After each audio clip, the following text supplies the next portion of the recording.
عدنان علی، اور آج ہمارے ساتھ سید عبداللہ ہیں، اور ہم آج شالیمار باغ میں موجود ہیں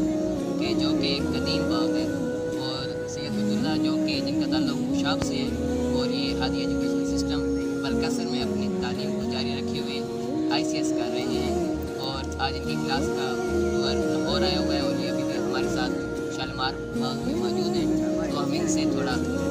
استفادہ کریں گے کہ یہ شالیمار باغ کب سے بنا اور اس کی کیا تاریخ ہے۔